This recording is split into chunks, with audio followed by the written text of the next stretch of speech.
El Parlamento es como una gran familia, en la cual se exige que todos estemos en disposición de negociar permanentemente. ¿Cómo dirías que ha cambiado Europa en este primer año? Pues ha cambiado muchísimo. La historia se está acelerando, como todos sabemos y como todos sufrimos. La desinformación siempre ha sido una de las armas de guerra más potentes. Yo creo que podemos pensar que en la guerra de Troya, el caballo, eso fue una desinformación, pero sí, siendo como soy evidentemente murciano y español, me encuentro muy a gusto en Europa. Nadie realmente que quiso creer que Putin se atrevería a invadir Ucrania. Pero las señales estaban ahí, como digo, y no las quisimos leer. Hola, soy Sandra, tengo 23 años. ¿Y a mí me podría tocar hacer la mili? Hombre, si al final se introdujese el servicio militar obligatorio, yo creo que tendrían que ir chicos y chicas, evidentemente, como en los demás países, como los demás ejércitos. Antes, en los conflictos tradicionales, la distancia y el tiempo eran dos factores fundamentales. La distancia y el tiempo. Ahora, con las nuevas tecnologías, desaparecen ambos factores. Ya no hay distancias y ya no hay tiempo.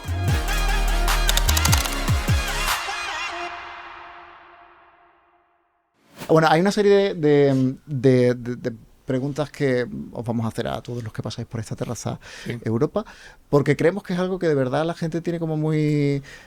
Siempre hay como, no sé si prejuicios o creencias así asentadas. ¿Hay alguna, por ejemplo, que a ti, Nicolás, te moleste o sobre el trabajo que hacen los eurodiputados, sobre quiénes sois? No, bueno, yo esta es la primera vez que he sido elegido eurodiputado hace un año, justo ahora, el mes de julio del año pasado. Para mí es una experiencia nueva, muy aleccionadora, estoy muy contento, estoy trabajando en algo que creo que puedo aportar un poquito a la mejora de la situación en Europa y en España, y las dinámicas del Parlamento, que para mí eran desconocidas, pues más o menos ya me he familiarizado con ellas. El Parlamento es como una gran familia, en la cual se exige que todos estemos en disposición de negociar permanentemente. ¿Por qué? Pues porque no hay mayorías absolutas, jamás, ni las puede haber.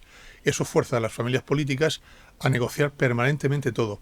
Desde España eso se ve como una debilidad, a veces, por algunas, que dicen, bueno, es que en Bruselas estáis pasteleando permanentemente. Es que si no negocias no saldría nada, ni directiva, ni reglamento, ningún acto legal saldría. Y eso, como te digo, te obliga, primero, a tener claras tus posiciones negociadoras. Segundo, a ser dúctil, flexible. Y tercero, a llegar a acuerdos. Sobre todo entre las fuerzas centrales proeuropeístas, dejando un poco al margen, por supuesto, los populistas antieuropeos, que también los hay. Sí, de hecho hay sitios en los que parece como muy extraño que la familia socialdemócrata y la familia conservadora puedan llegar a grandes acuerdos y a acuerdos de consenso en el seno del Parlamento Europeo. Es que no puede ser de otra forma, como digo, porque es que primero, en primer lugar, porque compartimos lógicamente el europeísmo. Ya sea la familia socialdemócrata, la familia verde, la familia cristiano-demócrata, la familia liberal, la familia conservadora, compartimos los mismos principios europeístas. Con matices si quieres, pero el objetivo es crear Europa y hacer de Europa un actor internacional cada vez más fuerte y más responsable. Pero es que además de eso, como digo, los números, la aritmética te obliga permanentemente a buscar el consenso y la negociación. Y eso es bueno. Es bueno porque al final no se impone nunca las ideas radicales ni el unilateralismo, sino como al tener que negociarlo todo, te obligas a priorizar exactamente qué es lo que quieres y cuál es lo mejor para Europa. No para tu partido político, ni siquiera para tu país, sino para Europa. Si no tienes eso claro, tu trabajo en Bruselas se resentiría muchísimo. Y tú, Nicolás, ¿cómo dirías que ha cambiado en este primer año que te has incorporado a esta familia del Parlamento Europeo? ¿Cómo dirías que ha cambiado Europa en este primer año? Pues ha cambiado muchísimo. La historia se está acelerando, como todos sabemos y como todos sufrimos, y en un año están ocurriendo más cosas de lo que antes ocurría decía Lenin, que no es el santo de mi devoción, pero yo en esto creo que tiene razón, que pasaban décadas en las cuales no ocurría nada, y después en pocas semanas ocurrían lo que suele ocurrir en décadas.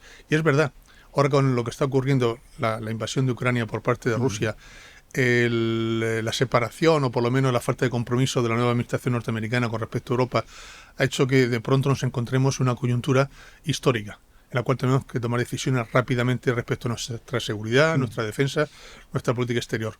El mundo no nos espera. La historia no va a esperar que Europa se decida o no se decida. Tenemos que tomar las riendas del futuro en nuestras manos y para eso en el último año, por ejemplo, yo cuando entré en julio del año pasado en el Parlamento Europeo, entré en un subcomité de seguridad y defensa. Eso ahora es un comité de seguridad y defensa, o sea, ha ascendido a la categoría de comité. ¿Nivel superior? Claro, por la necesidad que se sentía en el Parlamento de que estas materias tan importantes tuviesen el rango que le correspondría de comité.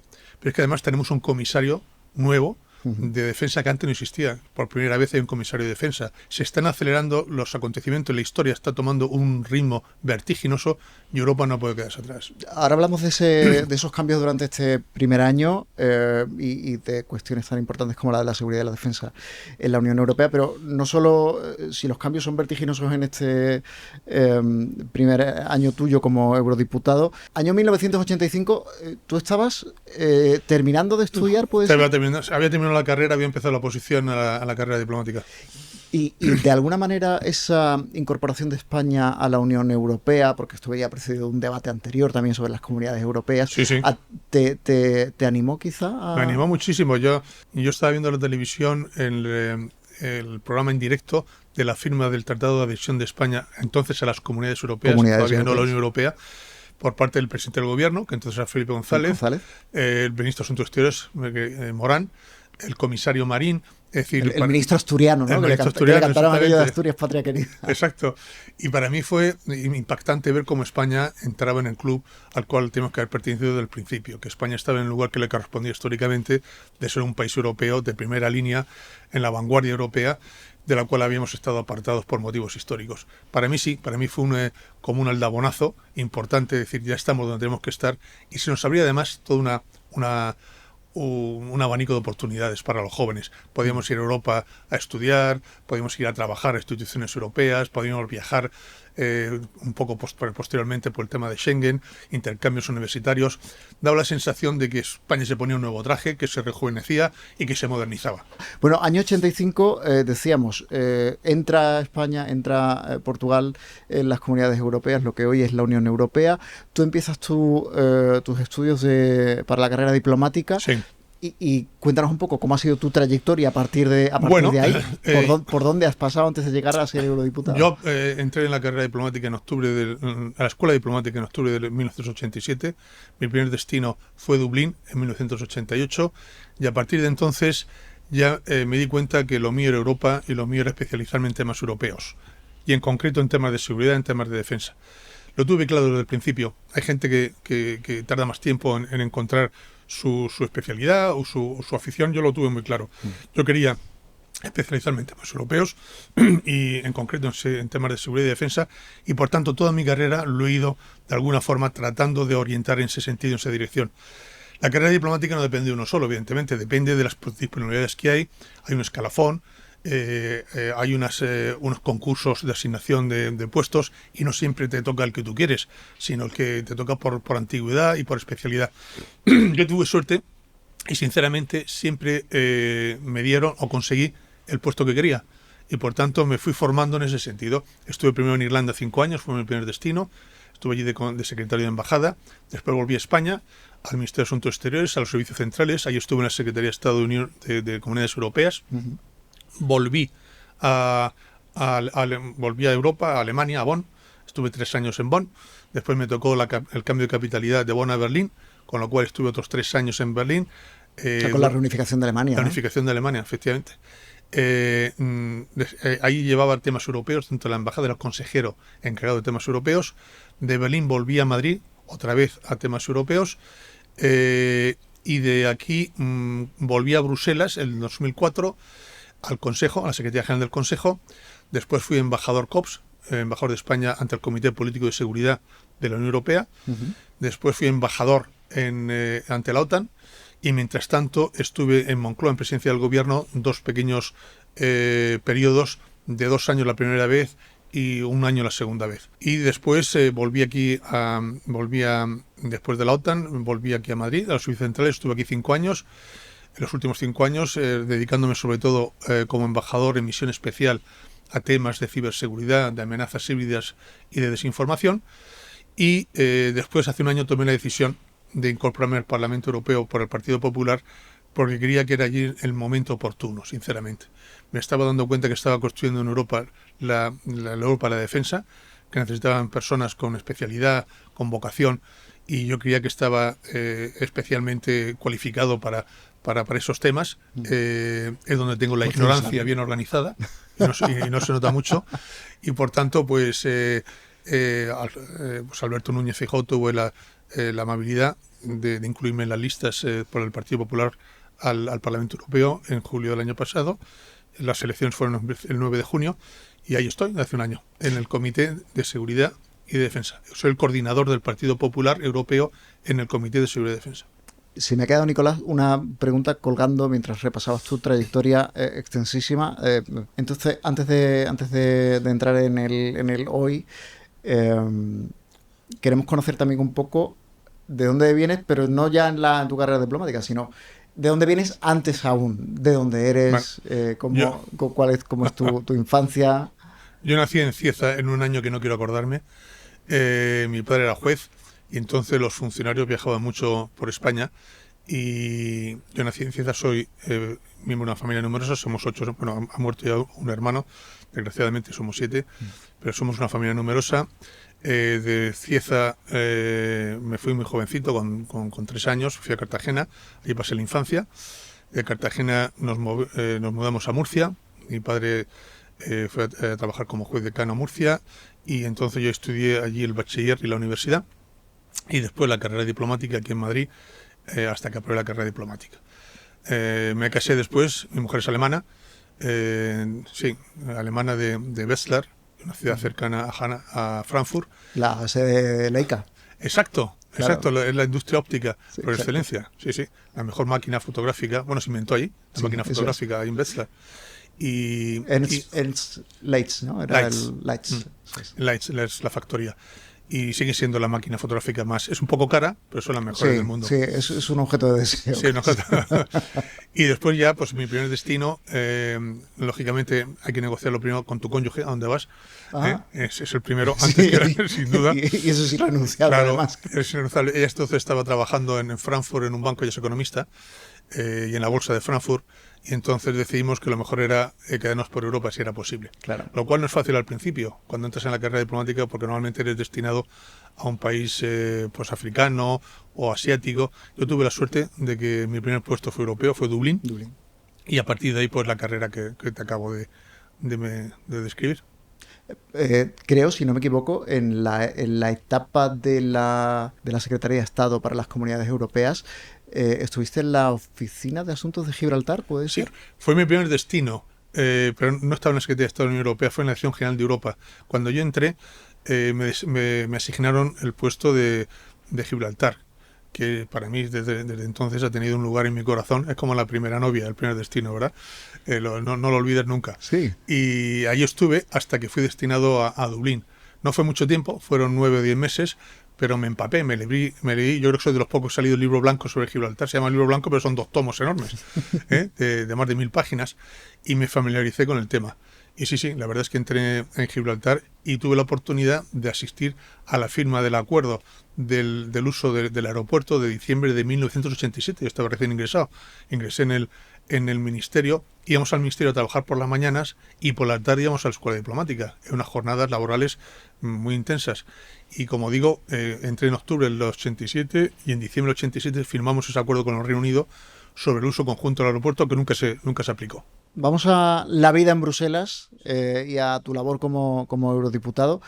Lo primero, no sé cómo imaginaba, si es que lo imaginaba ese chaval de Cieza, vivir en Bruselas y la burbuja europea de Bruselas, pero ¿qué tal es vivir en el entorno de las instituciones europeas, en el Parlamento Europeo, esa burbuja de Bruselas?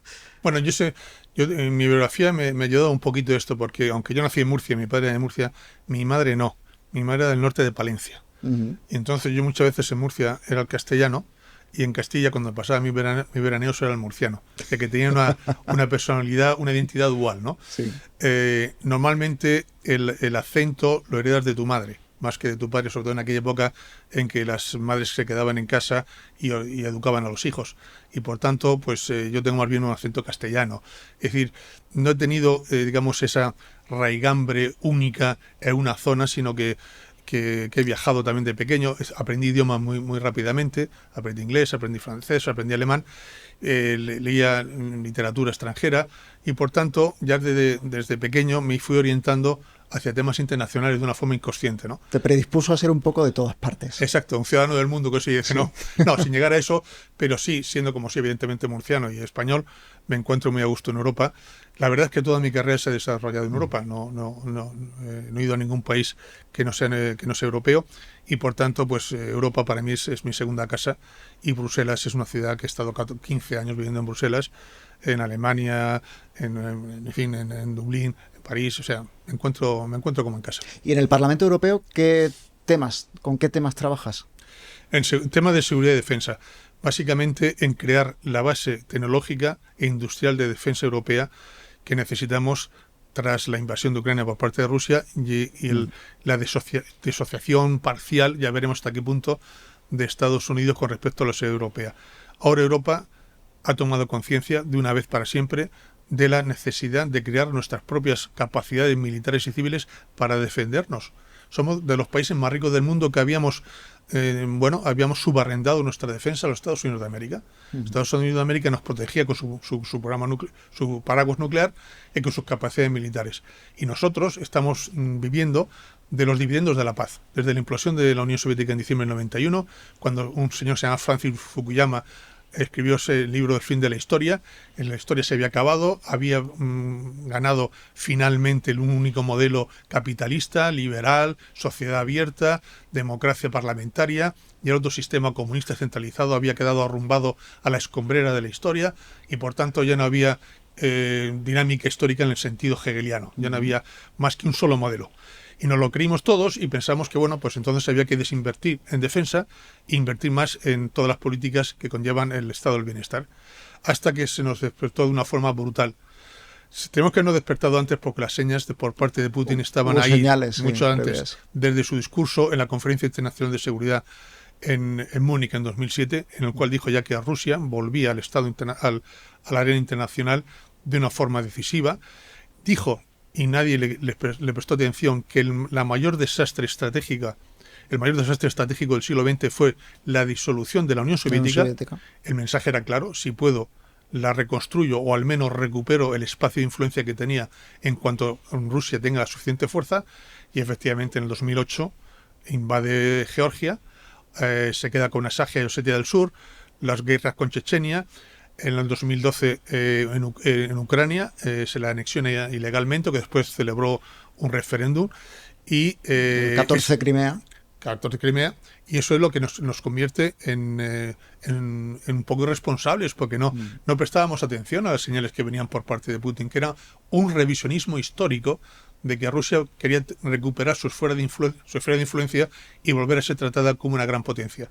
Y por tanto ignoraba los principios, las convenciones de la Carta de Naciones Unidas, ni la independencia territorial, ni las fronteras internacionales, con tal de recuperar, como digo, su estatus de gran potencia, por las buenas o por las malas.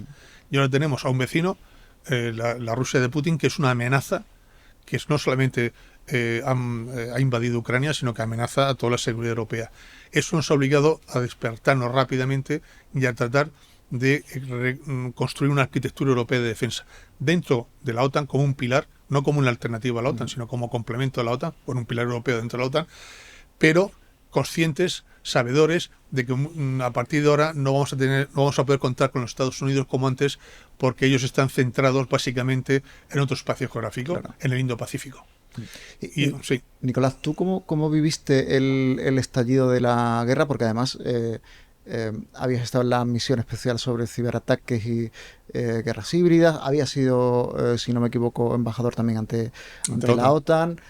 Ya llevabas mucho tiempo trabajando en materia de seguridad y defensa. ¿Tú cómo viviste el estallido de esta última fase de la guerra, que es la de la invasión, que comenzó hace 3 años? Pues si te dijese con sorpresa, te mentiría. Es decir, nadie realmente quiso creer que Putin se atrevería a invadir Ucrania. Pero las señales estaban ahí, como digo, y no las quisimos leer. No quisimos sacar las consecuencias, porque las consecuencias eran, claro, muy intranquilizadoras y desalentadoras. Venía a decirnos Putin que estaba dispuesto a utilizar la fuerza bruta para conseguir objetivos políticos. Y eso en el siglo XXI, en el corazón de Europa, era impensable. Y por tanto había muchísima gente que no quiso verlo. Yo, cuando vi que Putin estaba acumulando fuerzas en la frontera, acuérdate que el año anterior estuvo acumulando fuerzas, hizo unas propuestas inasumibles a la OTAN de que los Estados Unidos se retirasen, levantasen las bases militares y se retirasen al... Fue elaborando las coartadas que luego ha ido manteniendo para Exacto. justificar la invasión, ¿no? Y nosotros, además, yo soy de los que piensan que no hubiese habido invasión de Ucrania si no hubiese habido la retirada tan vergonzosa y vergonzante de Afganistán por parte de la OTAN y Estados Unidos en julio de 2021, un año anterior. Putin fue un signo de debilidad muy importante para la OTAN. Claro, Putin tomó buena nota. Además, en una época, te acordarás, de cambio político en las grandes naciones. En Alemania se iba Merkel, en Italia también estaba en esta inestabilidad económica. En Estados Unidos un presidente no muy fuerte como era Biden, de avanzada edad, y con una situación de crisis económica financiera en Europa. Yo creo que las circunstancias objetivas fueron interpretadas por Putin como las idóneas para invadir Ucrania. Por tanto, si la invadió fue porque no fuimos capaces de oponerle una disuasión creíble y eficaz. Y es eso precisamente lo que tenemos que hacer ahora, crear esa disuasión para que no se le ocurra una nueva aventura militar en Europa. ¿Y eso precisamente supone a día de hoy una amenaza sigue suponiendo eso una amenaza para Europa y para la Unión Europea? Sin duda, si uno escucha la televisión rusa o las manifestaciones de los políticos y de los militares rusos, hablan en un tono nacionalista agresivo de recuperar como su esfera de influencia, su estatus de potencia militar, y se habla de invadir otros países, de darle una lección a Europa, es decir, una retórica belicista, agresiva, a la cual tenemos que estar preparados. No podemos pretender que nos sorprendan de nuevo. Es decir, ya nos sorprendió en Ucrania con una invasión que la mayor parte de los analistas y de los políticos no querían prever o no lo vieron.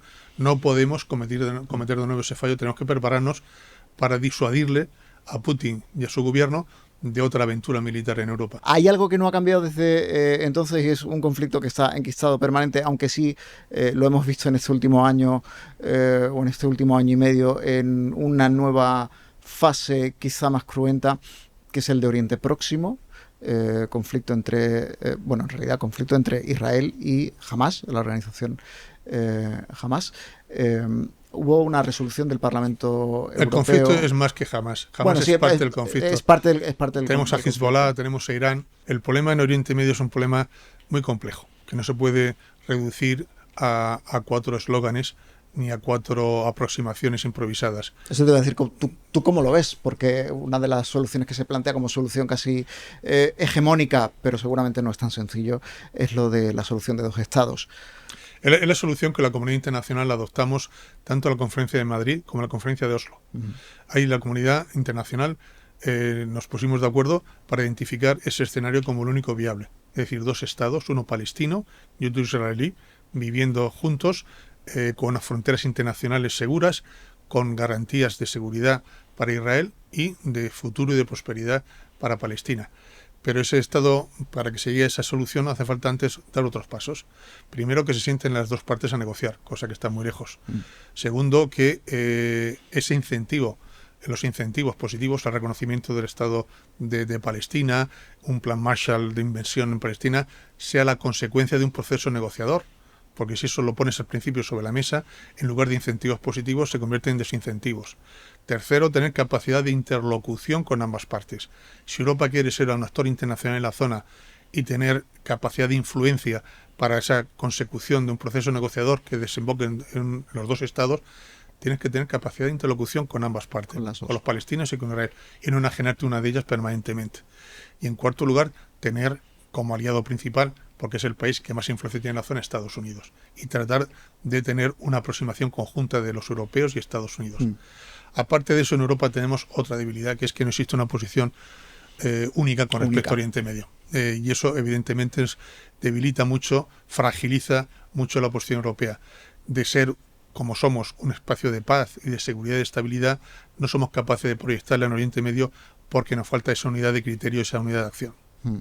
Antes de que pasemos a otro asunto, no quería dejar de preguntarte, quizá incluso lo podemos abordar desde una perspectiva diplomática, tú me dirás, pero luego tenemos al otro lado del Atlántico una guerra arancelaria que la administración estadounidense, el gobierno estadounidense, le ha declarado a casi todo el mundo. ¿Cómo lo ves? Fíjate, te decía, desde el punto de vista diplomático, esta forma de utilizar la coerción como forma de negociar, como forma de imponer condiciones, como forma de tratar de llegar a un acuerdo. No, eso no es admisible en política internacional. La coerción no es una forma de negociar de ninguna de las maneras. El tema de las tarifas y de los aranceles aduaneros, a mi juicio, tiene dos dimensiones. Una exterior, la utiliza el presidente norteamericano como instrumento de coerción para forzar concesiones en su interlocutor. ¿En terceros países? Que además cambia permanentemente las tarifas en función de la recepción, de la resistencia o de la anuencia del interlocutor, pero sobre todo tiene una dimensión interna, que es que a través de los ingresos de esos aranceles, lo que piensa la administración norteamericana es compensar la baja de ingresos que se va a producir con motivo de la reducción fiscal. Del impuesto de sociedades. Del corporate tax en Estados Unidos.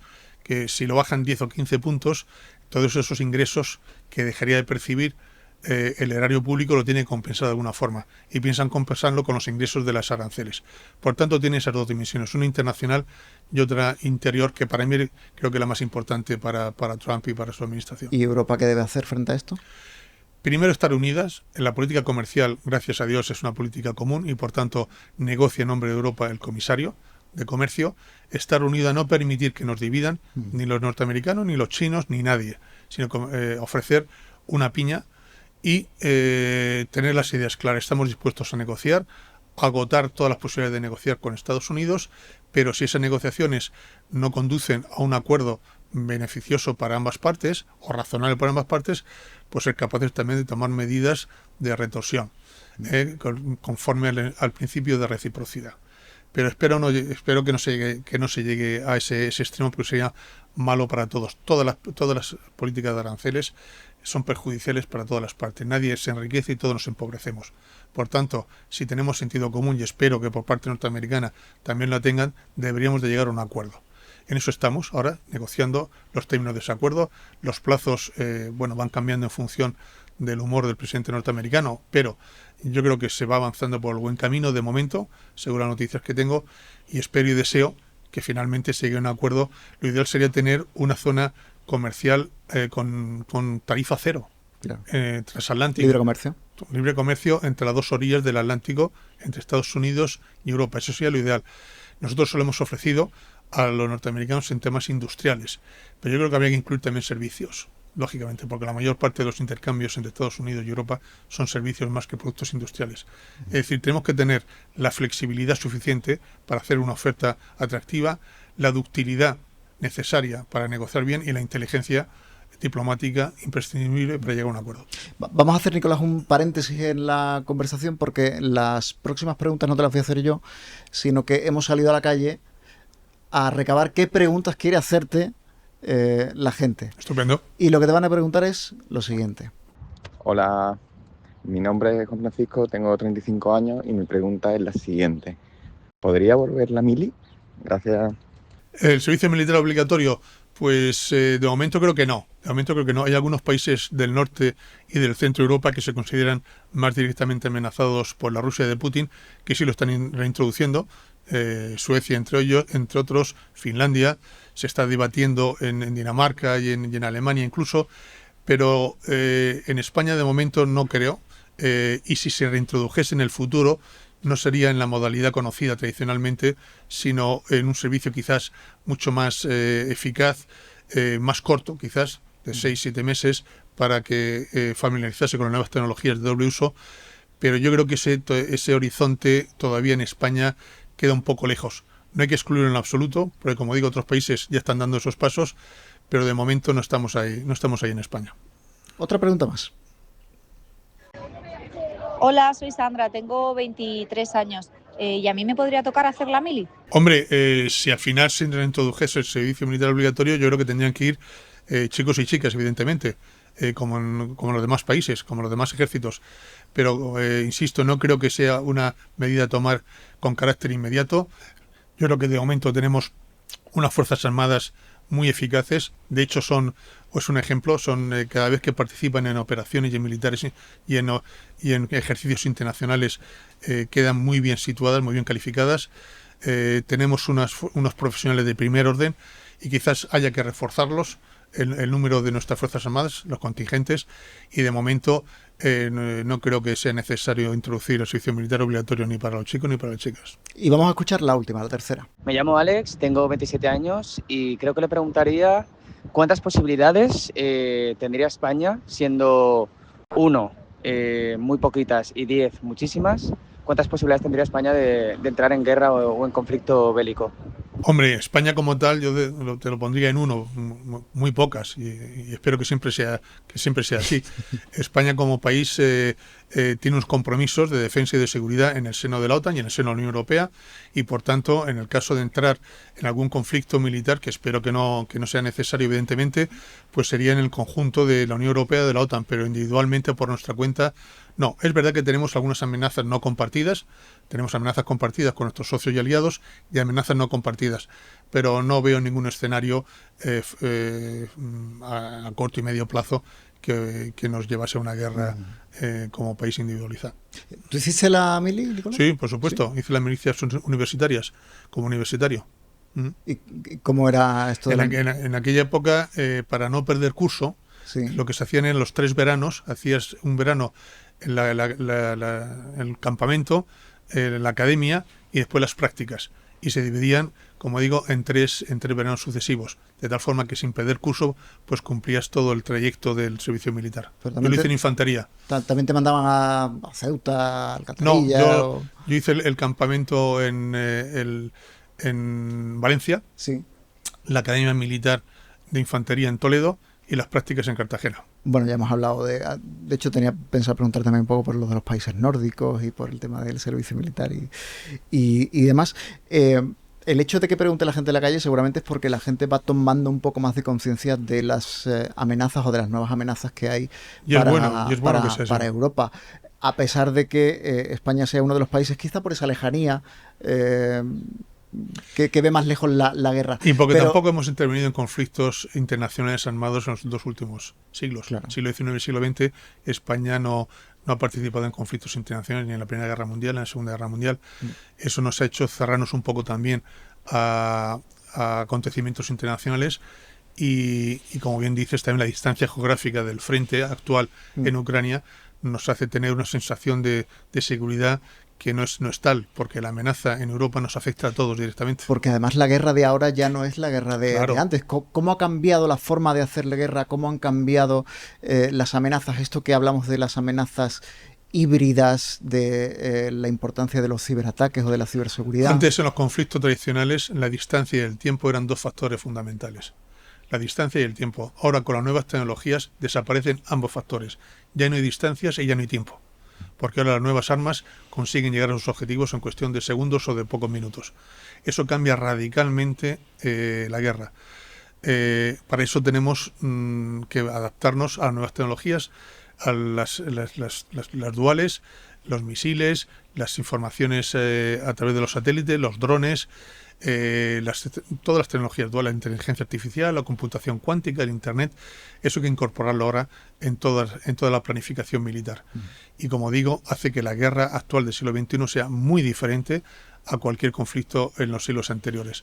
El tiempo se reduce al mínimo, las distancias también, y prácticamente es una guerra híbrida que depende muchísimo de la información de la que se dispone en el espacio y la capacidad de procesar la inteligencia. Claro, a mí una de las cosas que más me ha sorprendido en estos últimos meses de guerra en Ucrania ha sido la forma que han utilizado ambos países de emplear los drones, utilizándolos por control remoto en el caso de Ucrania y consiguiendo introducirlos en territorio ruso camuflados.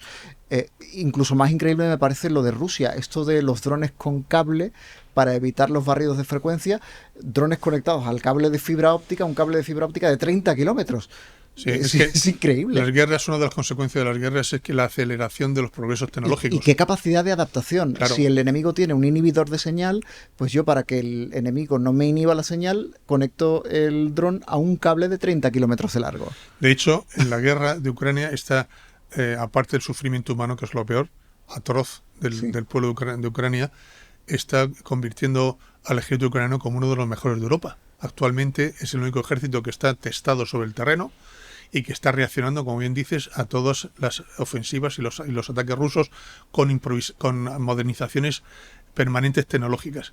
Los drones, en el campo de los drones, es uno de los sectores donde la modernización se produce a mayor ritmo, y prácticamente se están haciendo los dueños del espacio, y como la inversión es relativamente pequeña y con tecnologías al alcance de muchos países, se están convirtiendo en uno de los activos principales en las guerras, porque con una pequeña inversión, relativa pequeña inversión, puedes acabar con plataformas del enemigo muy costosas, como puede ser tanques o vehículos blindados, o refinerías o instalaciones, y eso hace que los drones sean muy cotizados. Y luego seguramente hay algo que es muy difícil de medir o de cuantificar exactamente, que es el hecho de que podamos asistir a una guerra casi en tiempo real, de verlo en nuestros dispositivos, y de la utilización de la desinformación como arma de guerra o como amplificador de siempre la guerra, lo fue. La desinformación siempre ha sido una de las armas de guerra más potentes.